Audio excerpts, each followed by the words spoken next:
مادر یه لحظه من از حسین خون بها بگیرم، من دیگه از حرم امام حسین بگیرم نمیخوام. چه مبلغی بود اون موقع؟ به پول الان بالای 10-12 میلیارد میشد. الان روز عاشورای سال 98 اخبار سراسری اعلام کردن که ظهر عاشورا همچین اتفاقی توی حرم امام حسین افتاده و 35 تا زائر متاسفانه زیر دست و پای زائرین به شهادت رسیدن و یک نفرشون هم ایرانی. از تولیت حرم امام حسین تماس گرفتن، گفتن که باید یکی از اعضای خانواده یا کل خانواده بیان واسه حالا یا جنازه رو برگردونین ایران یا هم که همونجا تدفین بشه. دقیقاً 3 روز بعد از شهادت برادرم تونستم خودمو برسونم به کربلا. تولیت حرم امام حسین خیلی لطف داشتن. دقیقاً فرودگاه نجف خادمین اومدن دنبال من، با عزت و احترام منو بردن کربلا و دیگه اون بیمارستان و سردخونه و شناسایی. و برادر من 8 ماه بود از ازدواجش گذشته و با هماهنگی که با همسرش و مادرم داشتیم قرار شد که وادی السلام نجف، چون من پدرم قبلا سال 82 تو وادی السلام نجف دفن شده بود، قرار شد کنار پدرم همونجا دفنش کنیم.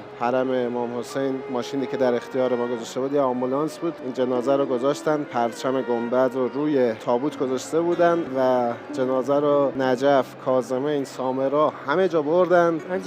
همه جا طواف دادن. تولیت حرم امام حسین گفتن که تعدادی از این شهدایی که اونجا شهید شدن عراقی‌ها درخواست غرامت دیه کردن. به من گفتن که شرعاً شما میتونید همچین خواسته ای رو داشته باشید. با مادرم که تماس کردم، مادرم گفتن که ما از کی بخوایم خون بها بگیریم؟ از امام حسین، از امام حسینی که خودش این بچه رو به ما داده، اسمش رو گذاشتیم حسین، حسینی وار بزرگش کردیم. خیلی بچه مخلصی بود، خیلی امام حسینی بود و خود امام حسین هم دیگه تو همراه امام حسین هم شهید شد. بعد گفتم خب به هر حال خواسته چیزی از ما بخواین. حالا ما خواسته مادی که گفتیم، مثلا مادرم تنها چیزی که گفتن اگر امکانش باشه پرچم گنبد خود آقا ابا عبدالله حسین رو میخوان که این پرچم رو اگر اشتباه نکنم بعد از 40 همون سال که دیگه هم 40 برادرم میشد هم 40 آقا ابا عبدالله، خدام حرم امام حسین اومدن مشهد، تو یک مراسم خاصی اومدن خونه ما و پرچم گنبد رو به مادرم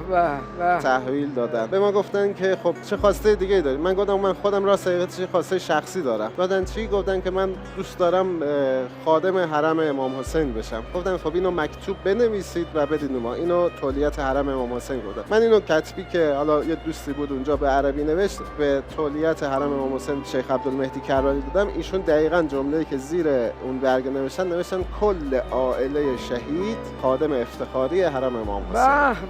مادر یه لحظه من از حسین خون بها بگیرم، من دیگه از حرم امام حسین بگیرم نمیخوام. چه مبلغی بود اون موقع؟ مثلا به پول الان حساب کنین چقدر می‌خواستن بیارن؟ به پول الان بالای 10-12 میلیارد میشد. الان این که فرمودین چقدر ارزش داره، من یه دوستی داشتم بندر عباس، ایشون تو کار ماشینای خارجی بود. ایشون این حرف شاید 2 سال پیشه به من گفت حاضرم یک تویوتای لند کروز به شما بدم، این پرچمو به من بدید. عجب. مادرم که گفتم، مادرم گفت بگو اگر کارخونه‌ش هم بیاره من این پرچمو نمیدم.